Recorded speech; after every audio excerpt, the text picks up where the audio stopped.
Okay, Uhuru. It is. This is African Resistance. We have this bi-weekly meeting. It's held by the International People Democratic Uhuru Movement, and usually it's hosted by our very own one of the best daughters of Africa, Mwavmita, do an amazing job with this show. We wanted to introduce some new people. So I'm gonna start off with introducing myself. My name is Kalambayi Andenet, and I am from St. Louis, Ferguson, and I am the international president of the International People Democratic Uhuru Movement.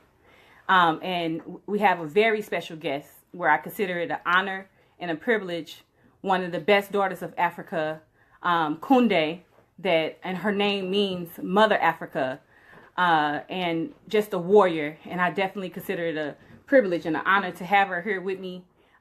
We are on a tour for the 3 drowned black girls. It was 3 girls, 2 15-year-olds, 1 16-year-old babies that was murdered by the Pinellas County Sheriff Department in Florida. And so we are going to be discussing this case and what we're doing in Philly right now on this tour. And we also going to discuss an issue that affect all of us, all African people, colonized people all over the world. And that's what they call black on black violence, but we call it horizontal violence. We're going to talk about 2 symptoms. A symptom being horizontal violence and state violence. We want to bring some clarity and help people to understand, like, what's the solution? What is the solution? What is the to what end? What do we do as African people to stop these things from happening to us? So these are the things that we are going to discuss in this episode of African Resistance Now. So I first want to welcome everybody. I want to, really appreciate everybody for coming to watch African Resistance. And I just really want to appreciate the participation that everybody every Wednesday is coming here and watching African Resistance. And we want to say that, in the Uhuru movement, we say that everything has to have a to what end.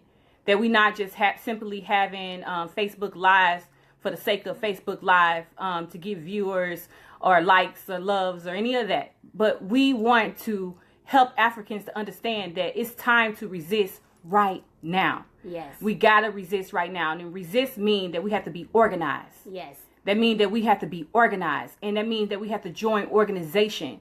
So we calling on you to, educate yourself, listen, be a part of this conversation, take this conversation somewhere else. But more importantly, if you're not a member of InPDUM, why not? Join today. So we're going to go ahead and get into the discussion. So I just introduced Kunde. And we have been spending a lot of time, a really good quality time together. I remember when this case happened. I remember I was in St. Pete, Florida. I forget what I was there for, but I was there, and it's a video that went viral that some people know me from, where we shut this store down, where an Arab had, disrespect one of our African sisters. And me and my comrade Ghazi had shut this store down. And that week that we were there, we heard about this case. We heard about these 3 girls that were murdered by the police. And this was in the very beginning of this case. And we seen, at that time, she was Yashika. We seen her, and she was on TV, and she was going in on all these reporters that were trying to demonize her children, these girls, and telling all these vicious lies.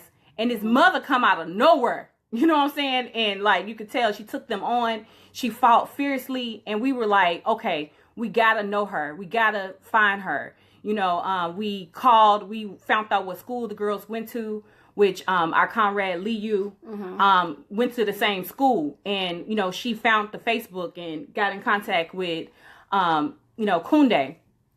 And, we met with Kunde. We talked with Kunde. And at the time, Kunde was working with other organizers that was a part of another organization that was really, doing what they always do, exploit the poor working class. Basically was telling her that she need talking lessons, and you got to say things like this, and you need to apologize for anything that, that your child might have done, and just basically, putting her in the hot seat after somebody had murdered her child. But Yashika wasn't going for that. She was like, like if I got to be an army of one, I'm going to be that. And she said that at that time, she noticed that she seen us calling, we had a protest, Comrade Ghazi and the comrades in St. Pete, Florida. We just didn't wait to hear from the family because we know already, we already know that the family don't have, that these people come and, exploit them and take their pain and tell them, change the whole narrative. So it was important for us to be in the street before we even knew who she was. Having a candlelight service for these 3 girls, and summing it up for the community that was hurt because they didn't just touch one person, but they touched the whole community. Yes. That day. And so I'm gonna, stop talking and definitely let Yashika talk more about Kunde. I'm sorry. Kunde. I went back in my mind. I'm sorry. Yeah. But Kunde, and just to say that the significance of these 3 girls is Kunde. And I have sat in a room with numerous, every family, every named family that we know. I have been in rooms with these families, and I have yet to see a mother with the courage that this mother have. And unfortunately, my mother have been put in a seat where she felt this pain and have not been able to speak outside of that pain. And so I just want to salute Kunde. I want to, appreciate her struggle. I want to appreciate her because this is not easy, for her to go live, to have to continue to relive this story, this nightmare that she lived with for the rest of her life now. So I just want to appreciate you. I just want to appreciate you. I really do. The whole African nation salute you and appreciate you for fighting beyond your pain. For my daughters, for every daughter, and for every African life that have been taken. I really appreciate you. Uhuru, Kunde. Uhuru. My name is Kunde Mwamvita, and that's Mother Warrior for Independence, and that's exactly what I stand for.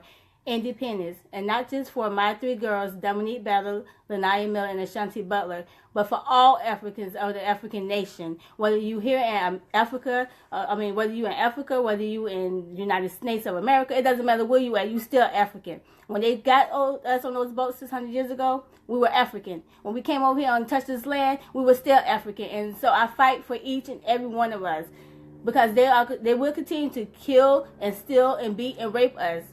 But to what end? To what end is the end of the Uhuru movement? The Uhuru movement is there to say enough is enough. We're not having this no more. Because when you touch one life, you touch all life. You touch all of us. And we're not having that no more. We're not going to sit by and just let y'all continue to beat us and rape us and steal us from our peoples. No more. Enough is enough. So what I did was I put my pain to the side for the African nation so that I could come and be able to fight and defend the rights of each and every African, which is the rights to have your own housing, your own food, your own clothes. You don't have to go out here and, we got all these abandoned buildings. Not just in St. Petersburg, Florida, but anywhere you go, you see people living in tents, families, children, and no, we're not having that no more. We're here to take back what is rightfully ours. This land that we are on, this belongs to the Mexican people, to the indigenous people, and it was stolen from them. And it's time for them to get their land back, and it's time for us to get our resources back. Our coltan, our diamonds, everything that belongs to Africa, our cocoa, it's time to go back to Africa. And these people have to pay a price for that. And they murdered my 3 girls. And some organizations don't want to call it murder, and I'm not going to talk about the organizations, but murder is murder. And when you get behind a car and you ram it into a pond, and then you stand around and you hold a conversation like you at home with your homeboys, and these girls are screaming for their lives, you said that and murder. So all 17 of those police officers in that helicopter that was above them that night is going to be held responsible for those girls' death. And I'm here to make sure that justice is served. I'm not doing it because I want the money, because they can keep the money. As long as all of those police officers sit in jail and serve time and be punished, not collect money while they at home, calling it a leave of absence from work or whatever they call it, however they say it, because I'm not familiar with those police terms. But however it goes, they will sit in jail. They will rot in jail.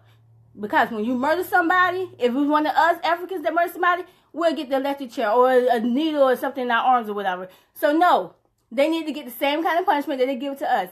These so-called laws that they have is the white people laws. They're not our laws, because we was a free nation and we will continue to be a free nation. We're going to build, and that's what we are doing. We are building for a free nation, for us to have the right and the means to govern our own lives, to have a liberation over our own lives. Uhuru. Uhuru. And so I just want to, say that this happened in, it was the Pinellas County Sheriff Department that murdered these 3 girls. These 3 girls were 16 and 2 15-year-olds. Kunde is the biological mother of Dominique Battle. But all 3 of these girls were her babies. All 3 of these girls were at her house. All 3 of these girls shared clothes, watched movies, laughed, joked, played, cried on her shoulders, told her about their growing pains, told her about their insecurities. She was attached to all 3 of them. I know that most mothers out there, or us African people, we know how your friend become your sister. She become, much more than just a friend. When y'all spend the night at each other's house and share things with each other. And all these girls were Kunde's babies. All 3 of these girls were her daughters. And she fight for each and every single one of them. Mm-hmm. And this happened March 31st, 2016. Just 15 months ago. Literally 15 months. 15 months ago. 15 months ago, this mother got one of the most vicious, after they murdered her daughter, these vicious cowards, pigs, came to her job. If you want to speak on it. Yes. They showed up at my job. I'm working. I'm already up at 4 o'clock every morning to get the kids ready for school, to get everything, together and stuff for that day. And it's a daily routine I do 5 days, sometimes 6 or 7 days out the week, working 12 to 14 hours a day. Now, they murdered my babies at 4 a.m. that morning. And it was stuff on the Facebook and it was stuff on the news about that. But I did not know. No one told me. No one came to me and told me. They waited until 11:30. From 4:30 a.m. to 11:30 a.m. to come to my job to tell me on my job, not at my house, not where I could be in privacy, but on my job while I'm serving customers, while there's people there. So people have to witness my pain. And about maybe 12 to 15 police officers. And the questions they asked me, it was crazy. I mean, you murdered my daughter. You shouldn't be asking me any freaking questions at all. To no means. You should have not even felt like you had the right to question me about anything, about my children, about nothing. Because you took my daughter's life. And then after they tell me the story of how she died, and if you tune in tomorrow, or if you show up at our Philly store tomorrow, you will hear more about the case and more about what's going on with it. I'm not going to get into too much details about it because I will be speaking on this tomorrow at our Philly store in Philadelphia, Pennsylvania, at the Uhuru Furniture Store. But I will say this. They came to me and they're going to tell me that I cannot go see my baby. Mm-hmm. That I have to wait until the funeral home of my choice, which means I have to go find the funeral home. I got to deal with all this. I got to deal with them killing my baby. Then I got to go find the funeral home. And then I can't even go see her body until I find the funeral home. And for them to and then the morgue will release her to the funeral home. And then I could go see her. So you tell me, what did they try to hide? What did they not want me to see? Because it was something there, something they knew. That if I would have seen something, they knew they did wrong. And they knew I wasn't having that. But the morgue is in their pockets, the state, everything. That's what they work for. They work for the state. And then they want to say that, they jumped in the pond and they did this and that and stuff, whatever. Lies. All of those lies that they told, the Uhuru movement. Read the newspaper, theburningspirit.com. Go to the website. Pick up this pamphlet that they put out. This is from the Uhuru movement. This is what they did. They didn't ask for no money. They didn't ask for me to come and join the movement. They didn't ask for me to do anything. I joined the movement because that was the right thing to do, because they were the only one fighting for the justice for those girls. And if I know they were going to fight for the justice for those girls and they did not know them, I knew they were going to be fighting for every African that was done wrong. Every African that was murdered by the hands of the police, by the hands of the state, by horizontal violence, they were fighting for it all. Because horizontal violence is the only violence that the state does to us. Mm-hmm. It's black on black violence from the state, because we are oppressed people, because the state oppresses us. But we have to overturn those contradictions. We have to overturn the state. We have to make it crumble. And that's what I'm here to do. I'm here to see the state crumble. I'm here to fight and have liberation for all African people. Uhuru. Uhuru. Uhuru. So I really want to appreciate Kunde again. And so another issue, another symptom, of this state that Africans face every day. And it's a touchy situation. It's one of those ones that they always want to say to Black Power movements or, activists or, revolutionary, whatever you consider yourself. Well, how are you going to be protesting when the police kill somebody? But what about when, we kill each other? You know what I'm saying? Where are the marches at then? Where are the people protesting for that? This happened all the time. Like, why are we not speaking on that? Well, I want to speak to that. And before I speak to that, I just want to say that, I'm from St. Louis, Ferguson, and I came into political life shortly after Mike Brown died. But before that, I had a life, and I was from St. Louis. And in 1995, my brother Allen Dwight Washington was murdered by an African. My brother was amazing at football and basketball. He was good at sports, but he was real smart. He was a real smart person, and he'll walk into the room and instantly, all the girls want to date him. All the boys want to be his friend, and that's just like his swag. And he was a person of not many words, but he had the gift of gone, and so he had the whole hood, like the whole neighborhood wrapped around his finger. He was the man. And, as a young girl growing up, my dad, my father had went to Vietnam, and when he came back, he didn't come back whole. And so he came back with a drug habit. He was on crack. And it was a lot of times that I had 3 brothers and my little sister.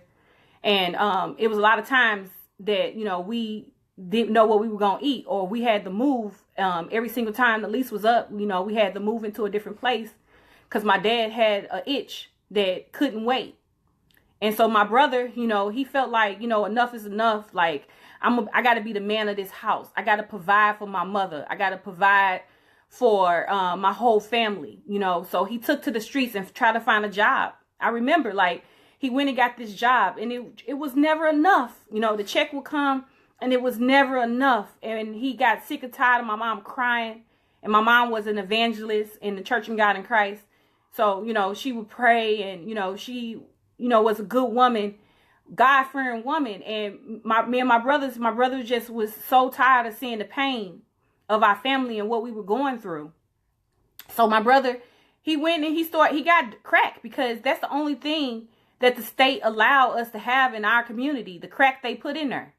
So my brother, he started selling drugs, but, my brother was the type of person that he wanted everybody to eat, so, a lot of times people say, Ali Al wasn't built for the streets because, he was never cutthroat. Like, he wanted to make sure the whole hood eat. And so, he didn't just have the burden of what was going on with my family, but everybody that was around him and knew ate from his table. And he made sure you ate. And he made sure everybody was good. Everybody that knew him was good. And so he climbed the dope game ladder quickly and fast. But see, the thing about it is, my brother it was known that he was selling drugs, like, not, he wasn't standing on the corner selling, 1 sack or something. He's selling birds, if you know what I mean. That's large quantities or whatever. And so my brother had graduated from high school, and he had got a scholarship to play ball because he was going to school and, doing this, And so he was like, okay, I'm going to get my mom out the hood, you know, and he got a house for my mom and moved us out, you know, real close to Ferguson. It's another little small county right there. And we moved up like, wow, we got our own house. Like, this is ours. Like, you know what I'm saying? Nobody ain't going to put us out. I didn't know I never had that before. And then, you know, that was the first time I ever had a washing machine and a dryer. Like, we ain't going to the laundromat. Like, this is crazy, you know. And my brother, he was so excited, and he was like, I'm done. You know, he was good. But the detectives, and they was like, you can't bail out like that. And so my brother started telling me and my mom and my family, he said, they gonna kill me. Meaning the state, the pigs. He said, they gonna kill me. He said, mama, they keep picking me up, dropping me off in different neighborhoods, rival neighborhoods, to make it look like he having a relationship with them. Now, remind you, nobody, like anybody that know, if you snitch and it's fair time, because he wasn't playing with small stuff, that you gonna have paperwork with that person's name on it. Not one person on planet Earth have paperwork with Allen Dwight Washington name on it. But the police made it look like that by dropping him off from neighborhood to neighborhood, you know, like he was snitching. And, you know, this is 1995. See, snitches walk around now, you know, in Ferguson. They work with the police. They report news to the police. And, you know, they still get up the next day. Something new going on. Yeah. But, you know, my brother was getting dropped off in different neighborhoods. And, you know, in March the 31st, 1995, I had got off the school bus. For some reason, I didn't feel like I wanted to stay at the school, because I was a cheerleader at the time. And I didn't stay at the school because I said, well, maybe I'm about to come on my period because I'm so emotional. So I went home, and when I got off the school bus, and it was like 4 o'clock, I got off the school bus, and my grandma was standing on the porch, and she looked at me and she just fell to her knees. And I'm like, what's wrong, Grandma? Like, why? And for some reason, like, I felt like I already knew what it was. And my grandma said, Alan got shot. You know, Alan got shot. And I said, is he dead? And my grandma said, no, he got shot. That's all she knew. 'Cause somebody else from the area where he got shot at in broad daylight, my brother was in a car with two other women in a car, and he was in the back seat, and a car with the license plates on it was following them, and at a light they jumped out the car with no ski mask on and shot up the car. They pulled my brother's body out and continued to put bullets in his body.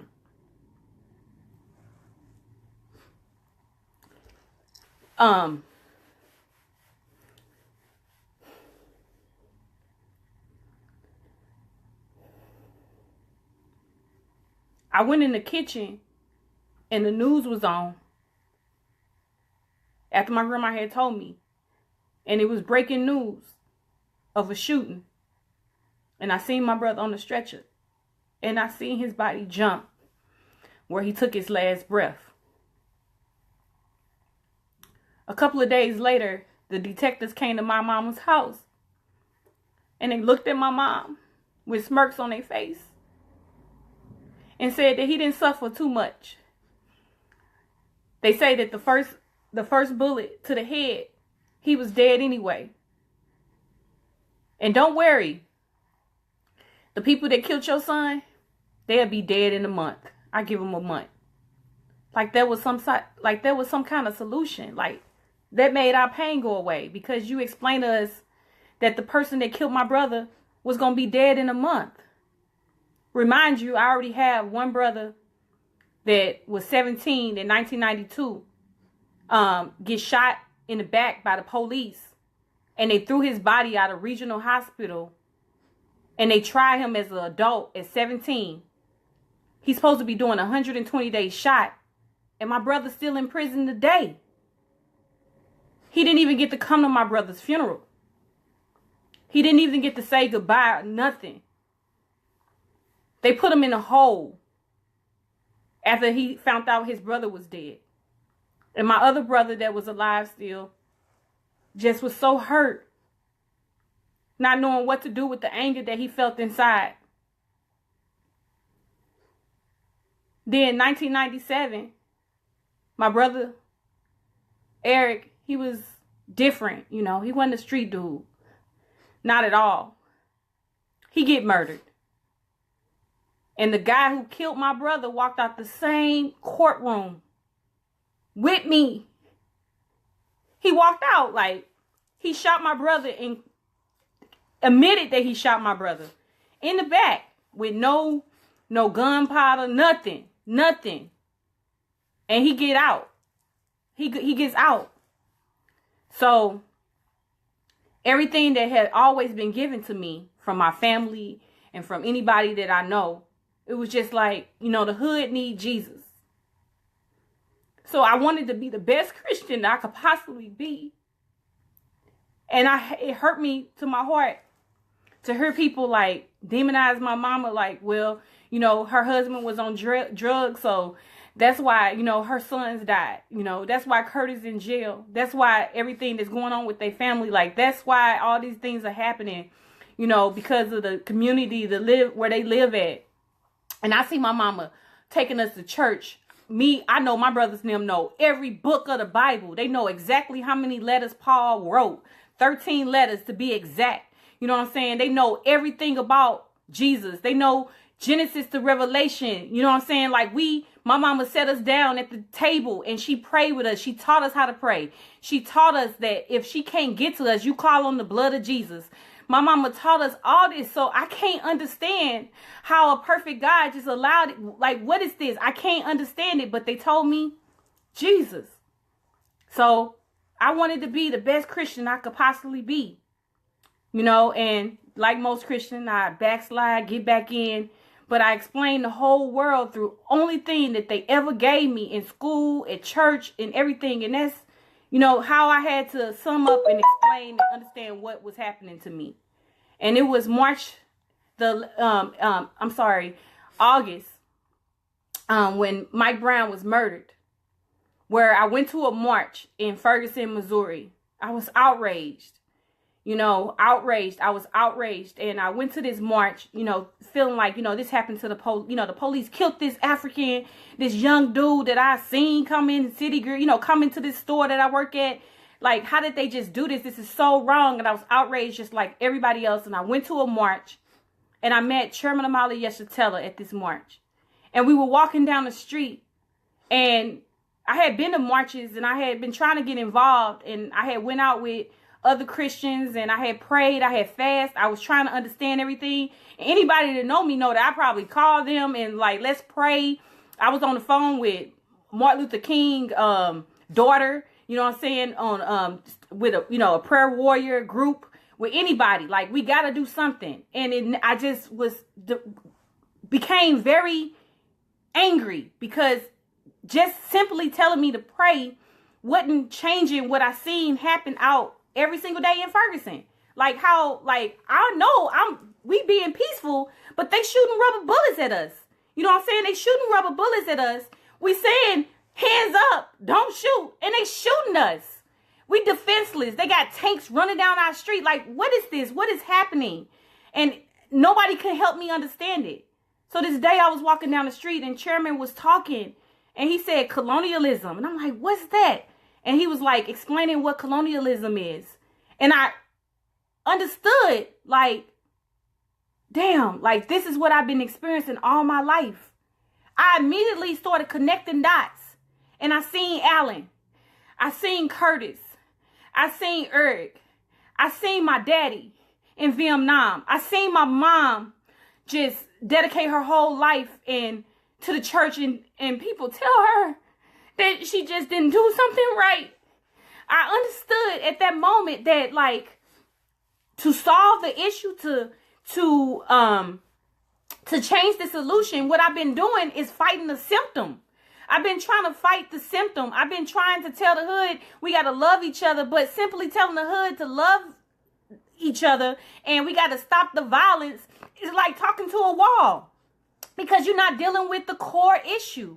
And the core issue is colonialism. And as long as Africans live in the conditions that they live in, and poverty is the worst crime to humanity, and dope in our community because they put it there, and all the propaganda that is pushed on us every single day. And the reason why I'm using this tongue is because they stole me from Africa, and I know little about myself and more about trying to fit into a society, a world that would never accept me because my skin is black.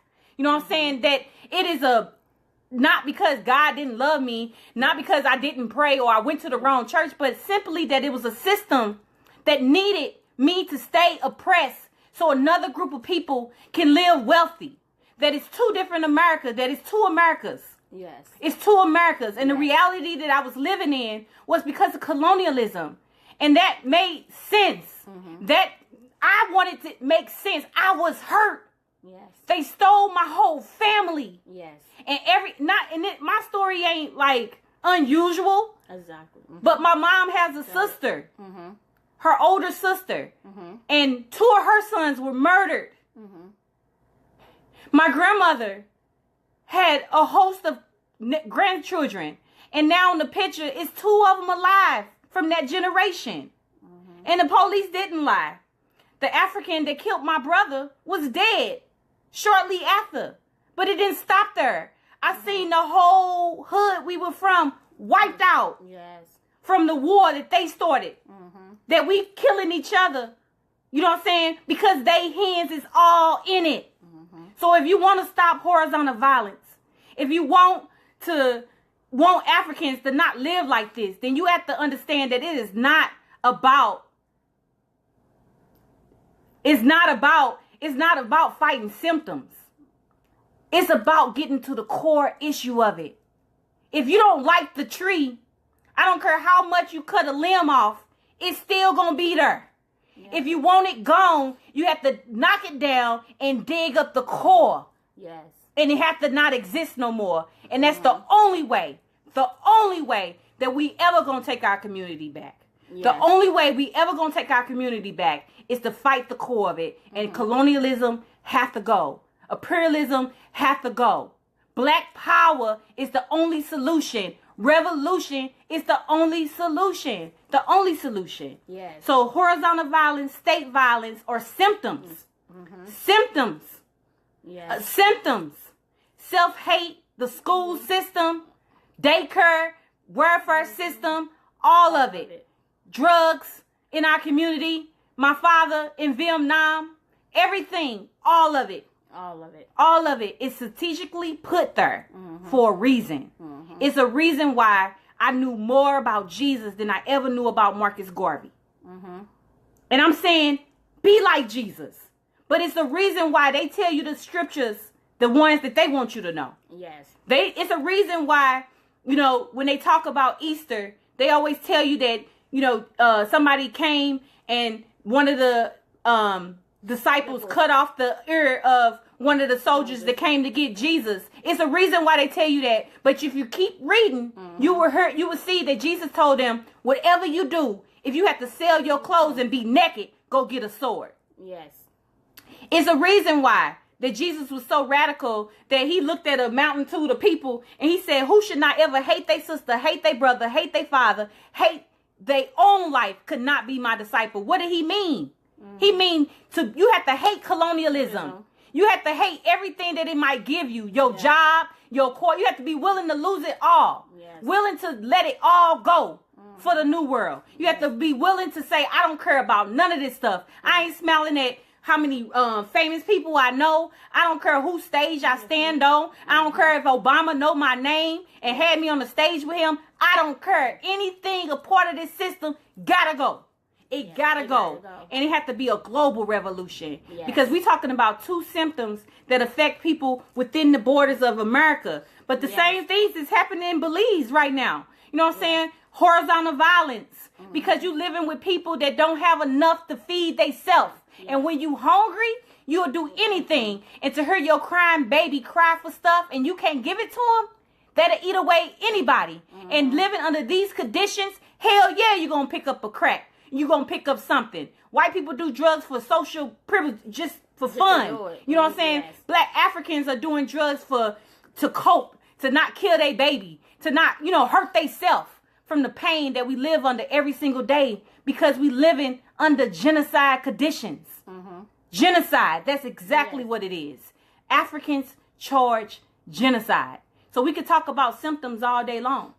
But I don't know about you. I'm tired and I'm sick of tired. You know what I'm saying? So I'm not ready to try to continue to, treat a symptom. All of it gotta go. The core of it, colonialism. And as long as it is around, ain't none of us free. Ain't none of us free.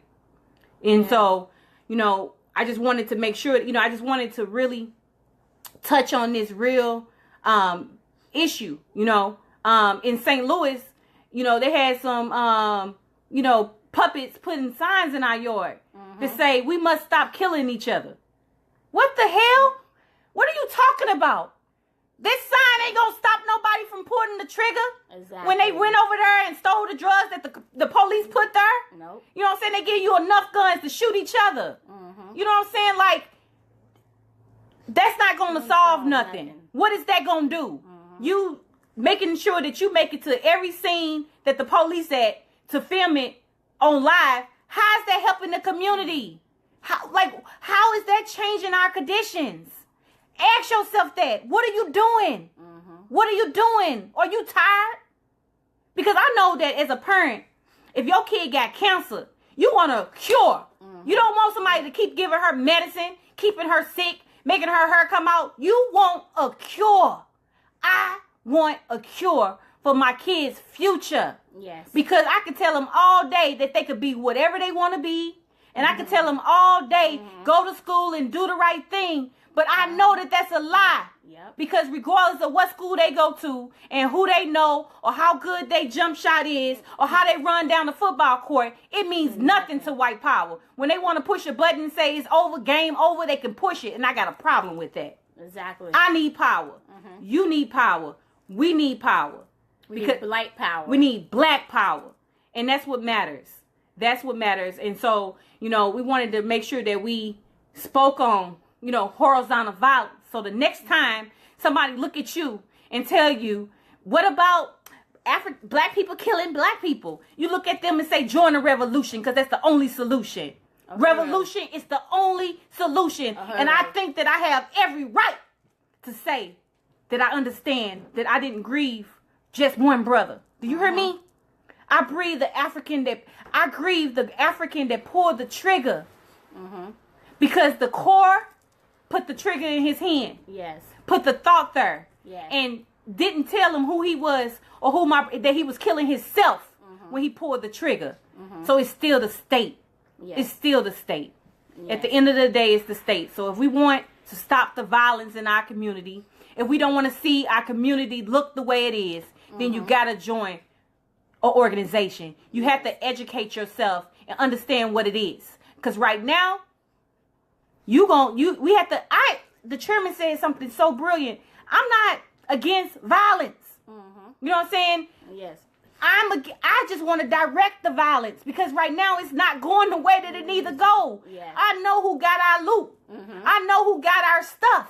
Yes. We got to go get it. So we got to be organized. Our people got to be organized. Because I'm not just saying a revolution. I'm saying that I want to be self-governing. I want power.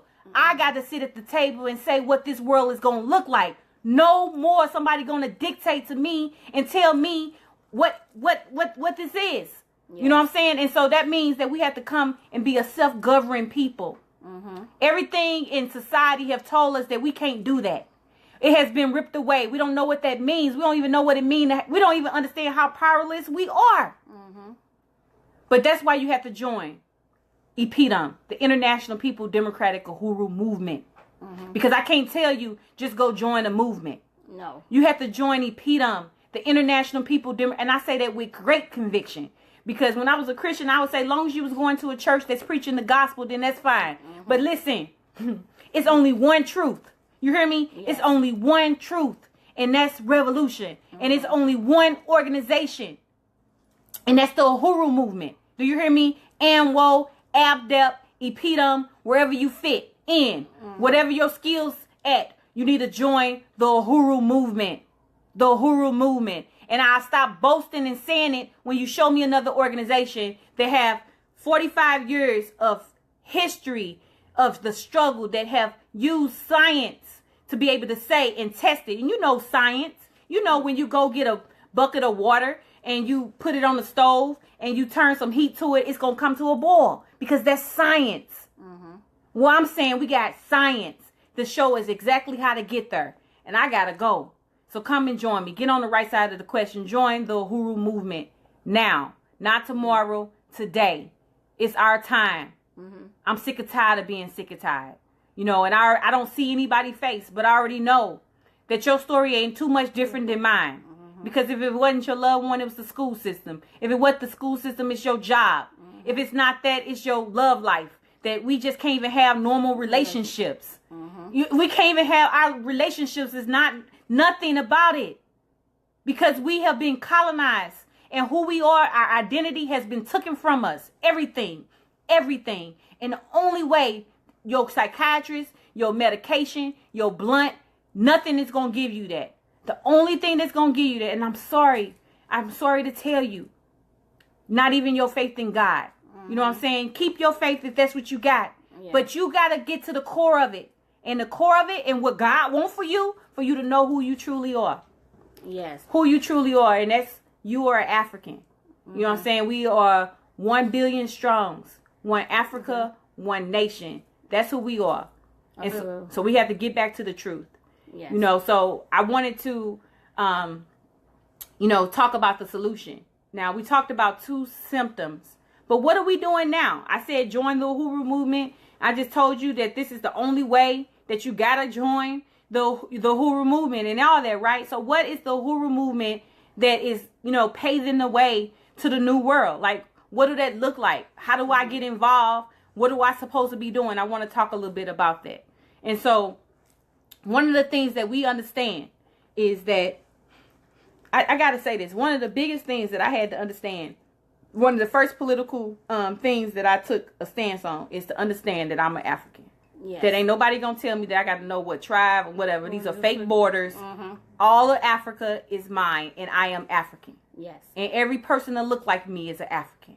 Yes. You know what I'm saying? Not African American, no. African. That's it. Just African. Yeah, African. I'm not African American, not Jamaican, not Belizean, not Ghanaian, not Nigeria, whatever. None of these things. You know what I'm saying? We are African. We are one people. You know what I'm saying? One nation of people. And why? Because I said it. You know what I'm saying? Because we said it. That's why. You know what I'm saying? They don't tell us. You know what I'm saying? Africa is a continent. It's mine. You know what I'm saying? And you looting it. And you going to get the hell up off my shit. Yes. You know what I'm saying? So, excuse my French.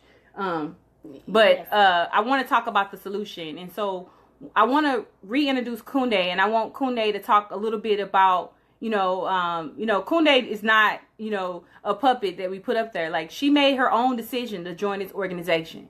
You know what I'm saying? She made her own decision to get off work, go get her babies on the bus and then come to cadre school and sit and learn what it means to be a revolutionary. And then not only that, said, no, I don't want to just be a part of the mass work, but I want to be cadre. Like, I want to be one of the best daughters of Africa. And cadre is someone that says that revolution is first. My kids, my job, everything else is secondary. Revolution is the top priority in my life. That's the commitment that a cadre force make. Yes. And Kunde is that. And she worked out of deputy chair's office. And I want her to talk a little bit about the economic work. Uhuru. Well, I'm going to begin. My name is Kunde Mwamvita. Again, like I had told you before. And I work in the office of deputy chair. And I didn't start off in the office of deputy chair. I started off going door to door, handing out flyers. And not just, flyers that were just talking about the murder of my daughter and her 2 friends. But there was other propaganda that we were out there talking about. We was out there selling the Burning Spear newspaper. Standing out, doing the 4 corners, the street corners and stuff. So I was involved with doing other things as well before I even came into the office of the deputy chair. Like Kalambayi had just spoken about before. I wanted to come into an organization that understood that I didn't just have pain for my daughter, but I had pain for her friends. I had pain for all the people in Africa that, everybody that just suffered at the hand of the state. And that my pain was real. And I didn't need somebody to just tell me, okay, just take the money and be quiet. Or just, or just don't say murder. Say they were accidentally drowned. No. I needed somebody. I needed an organization. I needed someone to understood that I was African first. And that my suffering and my pain was second.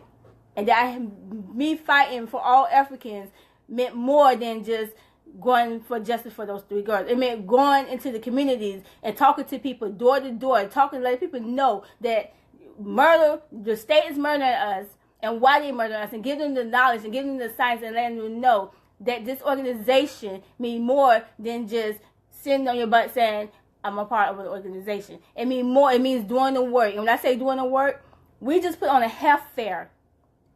May 6th, 2016, this year, 2017, we just put on a health fair. And that took dedication and hard work. Calling vendors, getting people to come there. I didn't just sit on my butt. When I leave from that office, I'm going in at 8:30. I get off at 5. And I would stay longer than that, but I have childcare. I have to go pick up the kids. And let me talk about childcare while we're on this topic. The state, they so-called give us help. But there's means and ends and odds that you have to do. You have to go to these meetings. You have to sit in these parent-teachers conferences and stuff, and let the people tell you that your child performing this way, that way, whatever. You know how many times they keep telling me that my 3-year-old needs speech therapy? He won't go. Because that's the state. You can't sit here and say, well, if I can understand what he's saying, and if the people that he around every day can understand what he's saying, then he don't need no speech therapy. You the one who needs some damn therapy. So, the work that I do is real. I don't just sit on my behind and not do anything and sit behind a computer. I talk to people. I email people and talk to them and get into their lives. And, I work on a donor campaign because we are a nonprofit organization. Which means that we don't get money from the state and from the government and from all these other big corporations and stuff. No, we go out in the communities and we work our butts off and we talk to people and we let them know the work that we are doing. And we ask for donations when we have our Sunday rallies and stuff so that we can help to hold our meetings, so that we can help to get more literature and produce the Burning Spear newspaper. And right now, we need more help than we ever needed to selling this Burning Spear newspaper. Because this is the most important paper you will ever see. This is the only revolutionary newspaper that has been around for centuries and that puts out the truth for Africans. It's for Africans, about Africans, so that everybody understands and how they means to know what's going on around the world and how they demoralizing us and how they're trying to keep us down. This system has got to go. And that's what I work for. I work to make sure that this system crumbles. I work to make sure that every African have the liberation over their own lives. I do donor campaigns. I do call-ins to people, asking them, letting them know. I don't just sit on my behind. I'm in the community, walking the streets, talking to people, knocking on doors, handing out propaganda, selling people newspapers. It's so much more than just sitting in the office behind a desk. Anybody could sit there from home and on their computer or whatever, but I go out and we talk with the people, because the most important thing you have to do is be face to face with the people. The people have to know that you mean what you say, and the only way you can get people to join the movement is by them seeing you do the work. And that's what I do. I allow them to see the work that we do. We talk about it. We don't just talk about it. We invite them into our meetings so that they can understand and have a better understanding of what the science is to being a revolutionary, to being a part of the Uhuru movement. Because people out there, you'll see all over the place, be like, oh, well, I'm a part of the organization. You are not part of the organization until you're doing the work. You can sit at home and say, I'm a InPDUM. Or I'm a part of the Uhuru movement. But what does that mean unless you're out there doing the work? Unless you're out there trying to get each and every African free? Unless you're out there trying to overturn the state? Unless you're out there telling the people that horizontal violence is the violence from the state? Unless you're out there telling people that police are killing. We don't need no damn police cameras. What's that going to do? Nothing. We don't need people out there filming violence that the police do out there killing each other, killing us and stuff. We don't need none of that. That's not doing anything for us. What we need is to join the movement, to fight and to get liberation for ourselves, to fight and overturn the system. That's what we need. So I'm telling you that even for the white people that's out there, there's a solidarity movement, and you could join it. Because you have to understand that there's a line. The line has been drawn. And just like the police officers out here killing them, revolution is going to come. And you better be on the right side of that line when revolution gets here. Because I feel for you. Because if I don't come for you, somebody will. Uhuru. And that is come for you. That's suicide right now. Even the uppity black folks. Because some of y'all ain't going to make it. And I understand that. Even though for all black folks, I wish all black folks would understand and get this knowledge and understand that we are oppressed people and that Mexican people and indigenous people are all oppressed people of the world. I wish people would understand that, but they're not. Everybody's not going to understand our line. Everybody's not going to come to our line and be a part of this organization. But that's okay. But you better be out of my way. That's all I'm going to say. Uhuru. Uhuru. Uhuru. And so, one thing that we understand that, in this period, that economic and political is one. And Kunde works directly in the office of deputy chair, where all of the economic work from the Uhuru movement happens. Where last quarter, deputy chair worked with every organization, such as InPDUM, ABDEP, AMWO. These are all different mass organizations that we have under the umbrella of the Uhuru movement. And we talked about the burning spirit, and all these different things is economic and political is one. That we have to understand that to seize power, that we have to have contending and dual power. That we have to have our own institutions that's built by the people. That we have to be able to talk about feeding, clothing, and housing our own. Or we can't help people to understand or vision a new world. That is a real reality, or how we going to feed ourselves, how we going to clothe ourselves. And so institutions have been built. A lot of money has been dumped into Black Lives Matter and into Ferguson, into organizations. But what have they have to show? What have they done for the people? Like, what do they have? You know what I'm saying? Since Ferguson, where we got none of the money that was dumped, we have Black Power 96. You know what I'm saying? A revolutionary FM radio station in St. Pete, Florida, where the people can come and, people that usually can't get on the radio show, they can get their own radio show. They can be on the air live, and where we could talk about Black Power with no filter. You know what I'm saying? Where nobody's telling us that you can't say it like that. You can say it exactly, tell the truth. The propaganda that we pushing out is Black Power. The oldest revolutionary newspaper in the world, the Burning Spear newspaper. This is a weapon, comrades. Like, we should be shameful that we not selling the spear. Like, we got to get the spear in every hands of every African. Because right now, like Chairman Amali Yeshatella said, that if we go out right now and knock on doors and give everybody a gun, I'm afraid that we will become a victim of one of those guns. Because the truth of the matter is we got a lot of work that we got to do. And that means that we got to organize our people, and so they can understand who they are and who their enemy is. And how do we do that? You put the Uzi, the Burning Spear newspaper, in their hands where they can read and start understanding exactly who they are. This is so critical to the work that we got to do. And the whole question of economics, it's a way for you to get your spears, and they pay for themselves. You buy your bundle of spears. You go out and you sell it, and then you keep 40% and, get your 60% to buy the rest of your spurs. I mean, really, y'all, this really helped me out a lot when I first joined, where I didn't have any resources. And this fed me and my 2 babies, you know what I'm saying, a lot of days. And it really gave me a lot of confidence to be able to go out and put out the line, because I had to read the spur and know what was in it to be able to have a conversation with someone. And I had this one lady look at me and she said, "Oh my God, I just got goosebumps because you gave me hope." She said, "I just been out here hopeless. Like, I just been feeling so hopeless. Like, it's just ain't no hope for us as Black people. And what you just said to me gave me hope. And only thing that I told her about is the burning spear.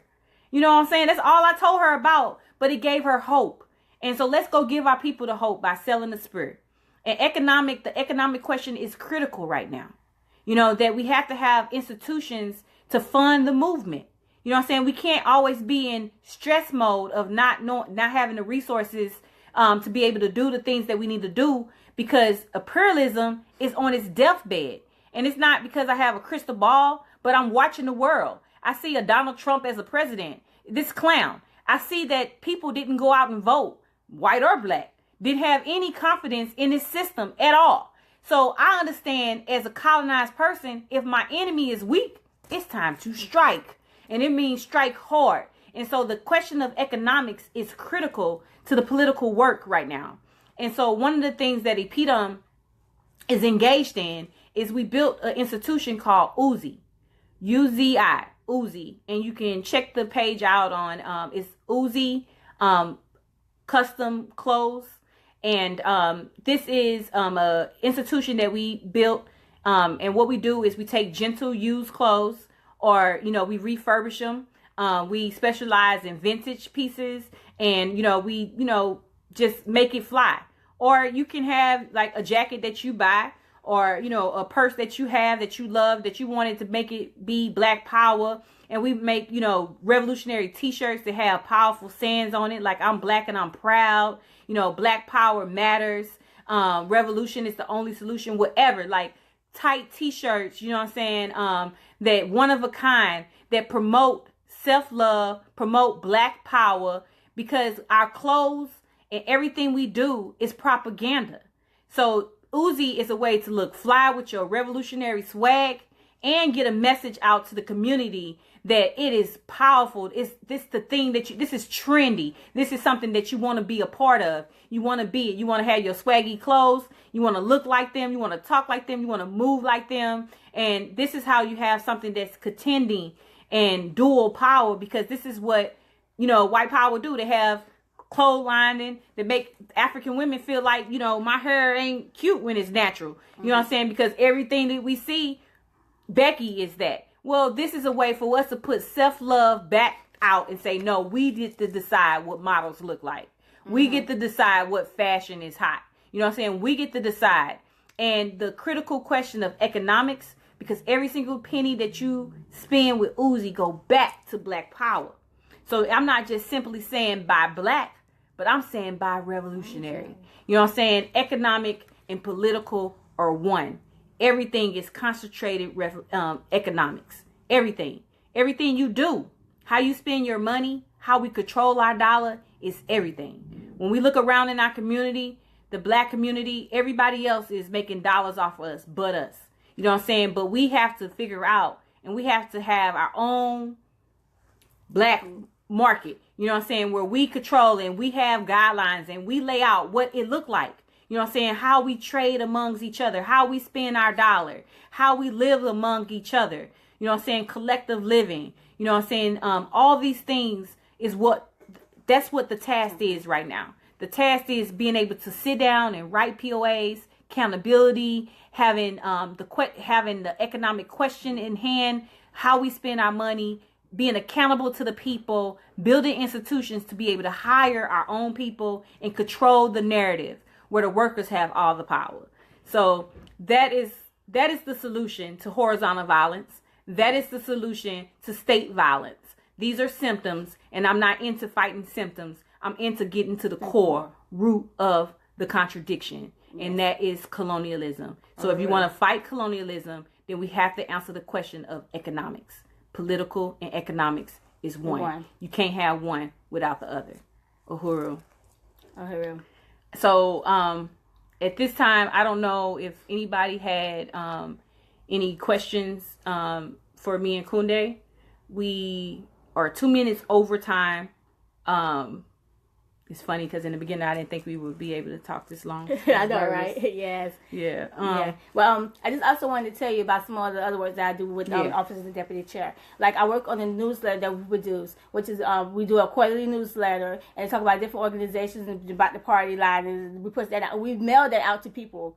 We have a whole list of people who we mail to, like maybe like 150 people get this newsletter that we produce. I sit in the office of Deputy Chair, and I work with Charles Oliver, who's our graphic designer, and I work with him on the newsletter. I'm working with him now on the website that we're producing. So we're updating the APSP Uhuru website, And I've been working with him on that and, getting people. So I have to call and I have to be held accountable for getting these people to, send in information about the furniture stores and, about everything that's going on out there that's part of this movement. All the different organizations have to send and write a little essay or whatever. And when they don't, send it in on time, I have to take over that responsibility and write something up. Which means I have to go and do research and learn what's going on with them and, talk to other people that work with them or whatever. So it's not just me sitting in an office and doing nothing. I'm constantly, every day, when I clock in, I'm clocking in to start working. And when I clock out, I'm still working. When I go home, I'm on my computer doing work, searching and talking to people, getting emails, confirmations from people and stuff, whatever. I also help make banners for different things, projects and stuff that we have going on. I help, ordering the banners, calling different places to, find prices and, things, whatever, to make sure that we get the right stuff printed out and make sure that it's a quality because the party is about quality. It's about looking good, putting things out good, because when you don't look good, then people are not going to pay attention to it. But when you look good, when you have everything, all your T's crossed, all your I's dotted, and everything is put, when you have your POAs turned in, a POA is a plan of action. And you have to have a plan of action. That's all you have to start off with a plan of action, because that's the only way you can get anything working. And we believe in plan of actions, POAs, as we call them. And so, I've done other things with the movement as well. Worked on different campaigns. I did, tours in DCEP, which solidarity people, forces that we have. I did a 7-city tour with them, talking about the case of these girls. And talking about the case of these girls is not easy. Mm-mm. I might sit here right now, you might not see any tears or anything, whatever, but every night, I have to deal with the fact that 3 of my babies were murdered. Every night, every day, all day long. It's constantly on my mind. I get up in the morning at 6:30. I go home, it's 6:30. So it's from 6:30 a.m. to 6:30 p.m. I'm making sure I stay busy, not being home by myself, not being home, not being able to just think about the murder of my daughters. I'm keeping busy. I'm doing the work. I'm fighting for our people. And then when I do get home, then I turn all my time and energy over to my children. But I'm still working. Mm-hmm. I haven't stopped yet. I'm still on the computers, on the internet, talking to people, on Facebook, everything, whatever it takes to do. Because we got to get this paper sold. We got to get money and resources for our garden that we have in Houston, Texas. Yes. Because we have to buy that land. We have to continue. And that's the only way we're going to be able to continue to feed our people. And let people understand what we mean when we say feed, house, and clothe ourselves. Because the community garden we have in Houston, the 5th Ward garden, is so important. It's a means and it's a way and it's a start to feeding, clothing, and housing ourselves. Uhuru. Yeah. So thank you for bringing that up. So Houston, Texas. If someone can put the link down here to let people know how you can support this community garden that is in Houston, Texas. It's the 5th Ward community garden that we have, and it's so important for us to continue with this project. So you can look on the site and find out more about it and find out how you can be a part of this right now. Nothing is too small. No matter if it's $1 to $5 to $10, whatever you can give, it's appreciated, because we have to keep this alive. We got to have this garden.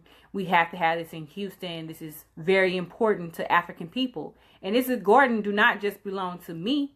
It belongs to you. Yes. You know what I'm saying? And you and you and you, because we say touch one, touch all.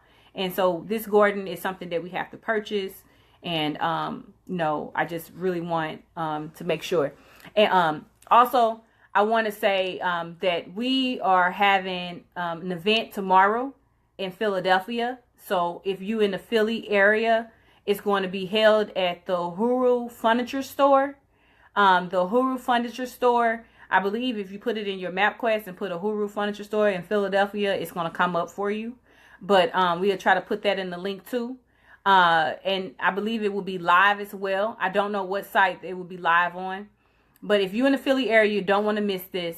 Kunde will be speaking, as well as myself. And we'll be talking around the 3 girls, because we know what they did and we won't back down.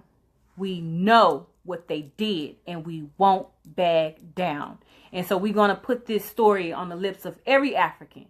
Yes. We're going to put this on every the lips of every household. We're going to make sure that they know about our 3 babies, our 3 girls. We're going to make sure that they know them, because we not like the other people where the media come out because they know the narrative that we're controlling, that we don't get to talking about symptoms. We don't get to talking about, well, what was you doing or where were they at? We don't care about none of that. You murdered them. Yes. You know what I'm saying? And so you the one who answer the questions. We don't have to answer questions. You the one that sit in the hot seat, not us. Yeah. You know what I'm saying? You the one that's guilty. You the one that was guilty from the first African you put on the boat and guilty today.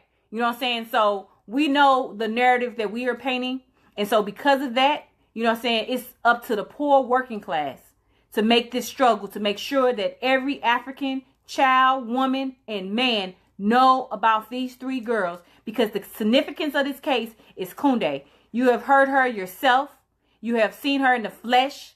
You have heard her talk about her pain, and more importantly, and like what she's doing right now.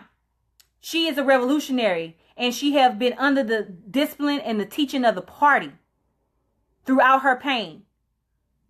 And so people say, well, what about the family? What did the family say? Well, this family member had told you what she said and what side she on. So since you've been waiting for a family to tell you, let's go and let's get it, we got you one. Bottom line, because the white left have been jumping in front of this movement all they know how. First, we talking about Mike Brown, and now suddenly it's about wages and 10%, $10 an hour and stuff. Wait a minute. That's a symptom. We talking about the core problem that killed Mike Brown that day. Yes. We talking about the millions of normal white people that dumped money in his account that he never had to work again. Mm-hmm. His kids don't have to work again because of all the money that they dumped, because they understand. So we have to dump the money to make sure that this case go to court. And so right now we on this tour, and we need your support. We need you to donate. We need you to help make sure that we could, and you get held accountable. The resources are going exactly to what I'm telling you for this case. And so support this case, and you can come out, and if you're in the Philly area, if it's not too far, jump on a train or something, get here and be a part of this, history making event where we will be summing it up and talking about these 3 girls and calling people to action. Because right now, we got to be organized. Yes. Not just mobilized. People have been mobilizing us in circles for a long time. Mm-hmm. But now, we have to be organized. We have to organize our people. That's what time it is. Yes. And also, I want to just let everybody know, you got time. June 17th in Houston, Texas, it's going to be lit. Yes. It's going to be lit. Juneteenth. Not yet Uhuru. Not yet Uhuru. Uhuru is a Swahili word that means freedom. And so Juneteenth, everybody know about Juneteenth. But this event is going to be lit because we know not yet Uhuru. You know what I'm saying? Not yet Uhuru. So we're going to be talking about being organized. We're going to be out in the community garden that we are going to save, because the poor working class said that's our garden and we want it. Yeah. So go, and thank you, Kalunda. She dropped the Eventbrite. You can go register today. This is a free event. We going to have culture. We got some bad singers. We got some dancing groups. We got the young people. We got jazz. Whatever genre of music you want to hear, it's going to be there, and it's free. And then you're going to see the black people selling and trading amongst they self. Yes. Having a good, all that melon. Oh, yes. Ooh. You want to be in the building, okay? Yes. You want to be outside at this event. We're going to have good food. We're going to have vendors. We're going to have culture. And more importantly, we're going to be talking about how we're going to get to the new world and how you can help get there. Yes. So come and be a brick. You know what I'm saying? Come and be a brick. This man told me, he said, we have to be more like trees. Mm-hmm. When a human die, they dead. But a tree lives forever. So in the Uhuru movement, we into building trees. Because where one African internationalist we know that the movement would never die. You know what I'm saying? We know the movement would never die, because we got one line. It ain't 4 or 5 different ways you can be a Christian, or 5 different ways you could be a Muslim, or 5 different chapters of Black Lives Matter. Some of them activists, some of them revolutionaries. It's only one African internationalist, one line. One. So come and join the winning team and be a part of the Uhuru movement. Come and join us in Juneteenth on the 17th of June this month. You got enough time to, get you a bus ticket. However you get down, get there. If you're in the St. Louis area, or if you're in Chicago, hit me up, because we gonna be pulling out and getting to going to Juneteenth, so you can get on the bus for a very small fee. So hit me up and let me know if you are in the Missouri area or if you're in Chicago, Illinois, because I would love to give you a lift to Houston with us, where we have powerful, times, on the ride. It's a joy, just riding with like-minded people, chopping it up, talking on this and elevating ourselves to understand that we are going to have all power in our hands. Yes. And being part of that. So yes, come and join us at Juneteenth. Yeah. Yes. So, and if you're in the St. Petersburg area, July the 4th is our time. Not only is it my comrade dear KC birthday, but we're having a African community family reunion. yes. For Black folks to come together, to see the beautiful culture that we are, to see the dances that we perform, to listen to the drums and the rhythm, and to have your body just filled with all of that energy and excitement. It's going to be amazing. It's going to be vendors there. I mean, there's going to be an amazing show. So I suggest you make it to St. Pete, July the 4th. Don't celebrate those white people things, because that's what it is. It's, our 4th of July is way different from the 4th of July that the white people put out and celebrate, because it's not independence. We didn't have independence back then, but we're going to have it in our lifetime. Yes. So, Uhuru. Uhuru. All right, comrades, it's been great. I'm sorry to hold you for so long, but I want to appreciate all the people that's still watching us, that stay here all through the whole thing. Yes. We appreciate you. And again, if you're not a member of the Uhuru movement, why not? Why not? You cannot continue to be complacent in the genocide that we experience every day. If you're a writer, you can write for the Burning Spirit. Everybody is choice to sell it. Join the Uhuru movement. Don't just be a supporter, be a member. Be a member. Yes. And if you think, because you stay in Boston or Illinois or Massachusetts or whatever, that you can't get the Burning Spirit, yes, you can. We mail them to you. All you got to do is call and ask for Alianza in St. Petersburg, Florida, and Colunda in New York. I ain't forget about you, Uhuru Colunda. Call them. Go to the Burning Spirit website, theburningspirit.com, and request that they send you your shipment and send in your payment. I mean, why not? Yeah. Sell the only paper that's going to put revolution in the hands and the mind of the people.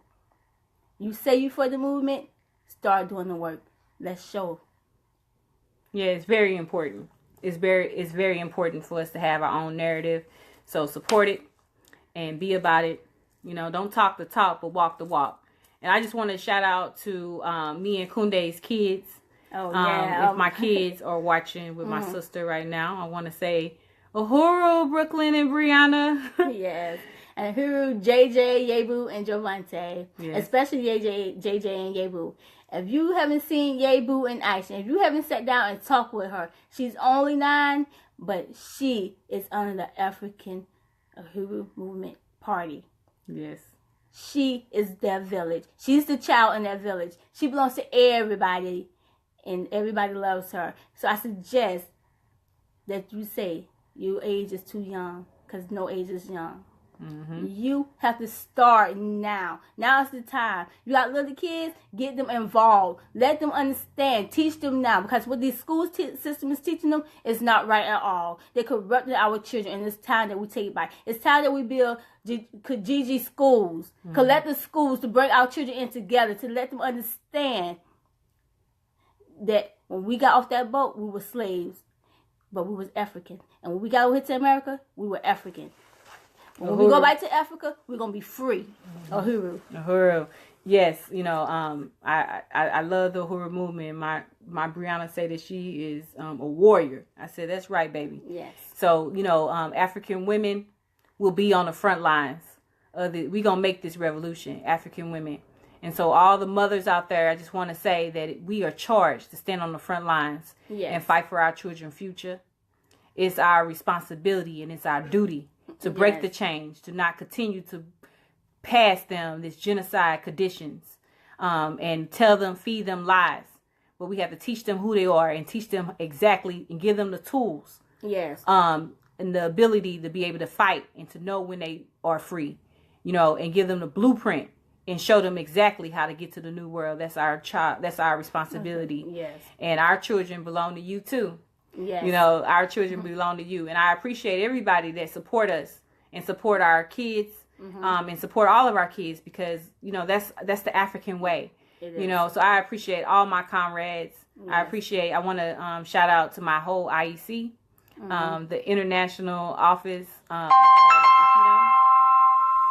which is